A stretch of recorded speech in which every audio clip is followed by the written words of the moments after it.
Hey folks, Blair here to show you how to create your own assessments using PowerTest. So for starters, make sure you're logged in, and then go up to the left and click Assessment Library. So you'll see two different panes. One is going to show the questions, and one will show the exam once we make the exam. To do that, we're going to click the button that says New Exam.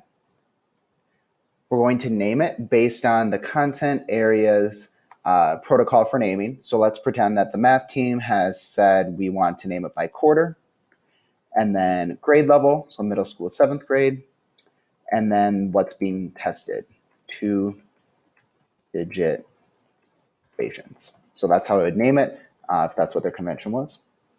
I'm going to place it in a category. I'm making a quiz today, and then I'm going to choose the subject. Let's pretend I'm doing 7th grade math. So now it's aligned to the 7th grade math standards.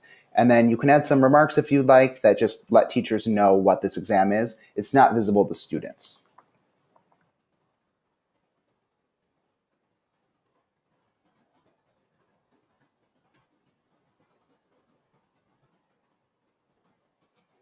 Alrighty. So now you'll see over here, I have my question items, and over here I have my exam.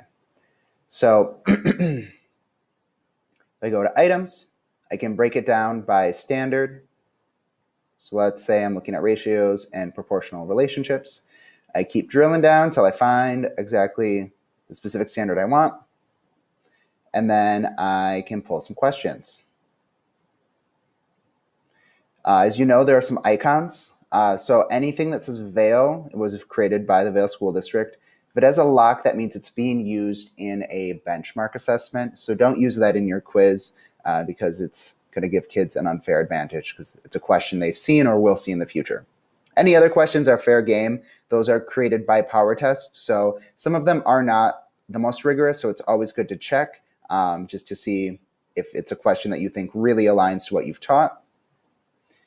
Questions with a question mark have simple multiple choice or 3 or 4 choices, and then questions with a CR are computer enhanced or tech enhanced, meaning it might be a drag and drop, might be selecting more than one option, or even typing in an answer. So if I click on it, on the little pane right here, it's going to show you a preview, which can be really helpful. So you'll see this one's a little bit more advanced. If I want to add that to my quiz, I click and drag it to the section. You can have more than one section, and something really neat is that different sections can have different tools that are available to kids. So if you right-click on the section and click Edit Section Tools and Exhibits, you can turn on different features for any question in that section. So let's say I want students to be able to use a calculator in Section 1, but in questions in Section 2, I don't want them to be able to have a calculator. I can add a new section by going to Exam menu, Add Section, then right-click and make sure that calculator is turned off. So now, any questions in Section 1 have a calculator on screen. Any questions in Section 2 do not, which aligns really well to the ACT, MAP assessment, and a lot of other assessments we use. So it could be a really cool tool depending on the subject you teach. One other neat thing to call out is the resources section. So there will be different passages or tools. For example, for math, there might be data sets. Some of these come with questions built in. So for example, this ice cream shop menu has one question item built in, but you can also add questions to that based on the data in the resource. And in the next video that I share, I will show how to make your own custom questions, including tech-enhanced items. So you'll see here, it's asking number of items I want to add, so I'm going to hit 0 since I don't have any questions. Oh, it's going to yell at me because I have to have at least one question. So I'll add one for now. So in the next video, I'll show you guys how to add your own questions. Like I said, this resource already had one question built in, but in the future, if you wanted to, you could add more than one question. Once you are done with all of your sections, you are going to go to Exam menu. And then there are a few cool tools. You can preview the test to make sure it looks how you want it to look for students. You can print it with answers. You can make a duplicate if you want to make 3 different versions of a quiz so that students can retake. Totally up to you. The last thing you're going to do is submit and approve. And what that does is it just saves it back to the assessment library.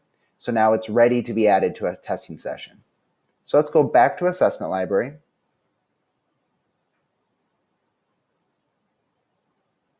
And now when we go to math, 7th grade, you're going to magically see that awesome quiz you just made if you go to exams. So there's 3 quizzes because I've tested this out a few times, and you'll see the one that I most recently made is right up here. So now you can test students if you want to, creating a test session just like you normally would if doing a benchmark assessment.